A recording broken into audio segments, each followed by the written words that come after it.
Welcome in for week 5 of the Replies, where we break down the most viral moments each week of Big Ten football. I'm your host, Emily Ehman, joined by former Husker Kenny Bell and former Buckeye Joshua Perry. Guys, let's get it going. First up, we have 2 Willie Mays-like catches from Iowa, with the catch from Charlie Jones this week that was nearly identical to a catch by Nico Vergani last week. It feels like this Iowa team can kind of do it all right now. Kenny, what do you think? Yeah, Iowa's a great football team. I'm really looking forward to their matchup with Penn State this week. It's going to be a really good one. But the real MVP of these catches are the Iowa wide receiving corps coach. That dude has obviously drilled over-the-shoulder catches with his guys, and they're out there executing on Saturday. Anytime you see a guy at the same position, but it's 2 different players executing the same job, it's a clear indication of high-level coaching, and that's exactly what this group is getting, clearly. Yeah, stay on that red line, let the quarterback guide the ball where you need it to go, make the catch. I think it's great, and this is the evolution of this offense, because we saw early on this year, we had some questions. Can they move the ball? Can they be explosive? There's your answer right there. They've done that multiple times, and it's efficient. The play calling is great. The players are rising to the occasion. And Kenny, you're right. This is going to be a phenomenal matchup between Iowa and Penn State.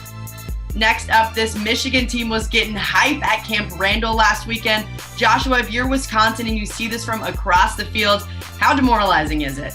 Their idea and the goal was to take the energy from Wisconsin, and I think they did a really good job of that. Now, they were in control of that game in the second half, but when you look across there and see those boys hyped up, really enjoying what's something that's supposed to be sacred and special to your team, I think it's a game changer. And right now, this Michigan team is as confident as anyone in college football, and confidence is dangerous. They've got all of it.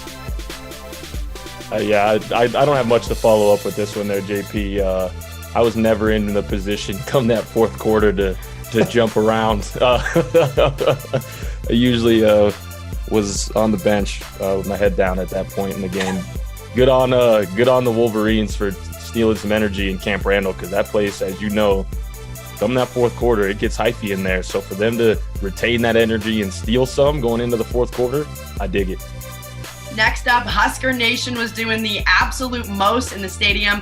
KB, your fans were feeling it pretty good. It feels like this Nebraska team was firing on all cylinders, but did you have to do my Cats that bad?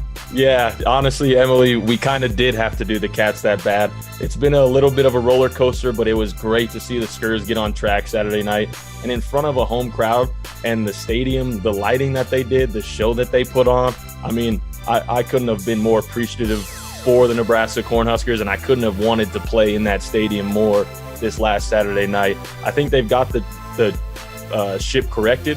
They've got it on the right path, and with Michigan coming to town, and after an atmosphere like that last Saturday, this is college football, and I hate to say it, Wolverine fans, but anything could happen, baby.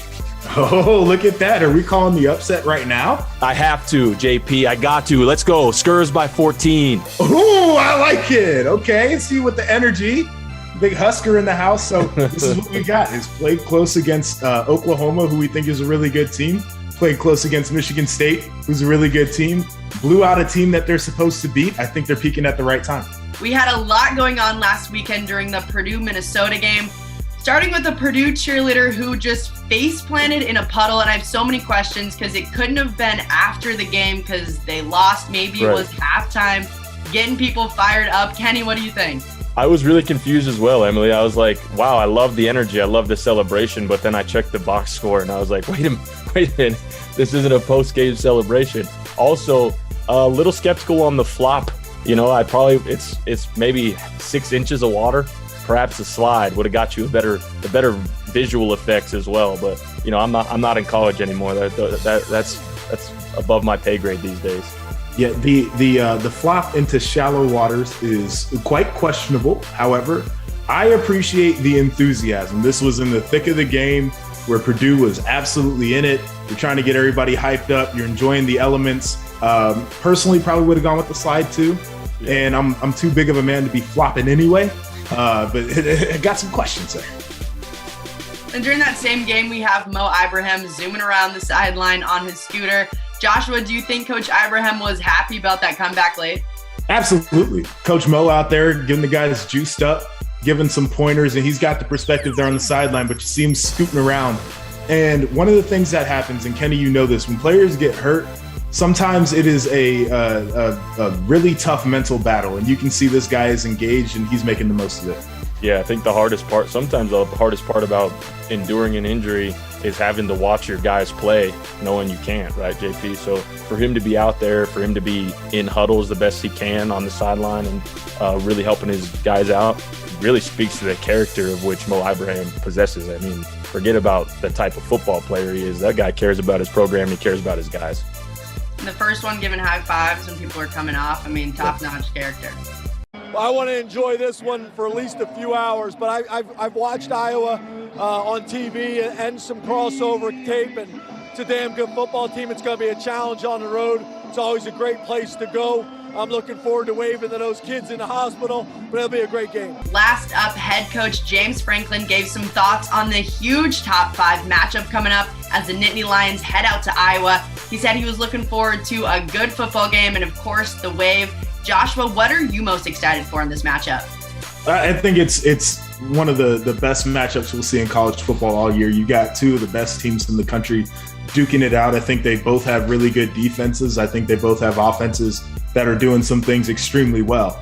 I never played at Kinnick, but I've heard the horror stories about being in that place. It just does something to you. And James Franklin mentioned the wave, and I think it's a wonderful tradition, but it's so unguarding. And as a player, I'm trying to imagine like looking up at the hospital and seeing all the kids there and then trying to prepare myself to play in a football game. So it's a great tradition, but this is going to be one of the games that everybody in college football is going to want to see. Yeah, I couldn't agree more. Your evaluation of Kinnick is exactly right. It's never being there. I've been there twice. It was cold. It was brutal. They were loud, but it was an incredible place. I got a lot of respect for Iowa and what they got going on with their program right now. Man, this top 5 matchup is going to be phenomenal. That front 7 for both defenses are going to be tough to overcome. We talk about, does Iowa have the firepower? Well, we're certainly going to find out this Saturday when James Franklin and Penn State comes to town. And another thing about Coach Franklin, I've got the utmost respect for that man. For him to give a shout out to the wave, I think it's one of the most unique things in college football. So for him to have that on his mind during this time, I think speaks to who Coach Franklin is. So good on him, and let's have one heck of a football game in Iowa this weekend, huh? Thanks for tuning in to week 5 of the Replies. We'll see you next week for week 6, the halfway point. Can't believe it, but thanks for watching and have a good week.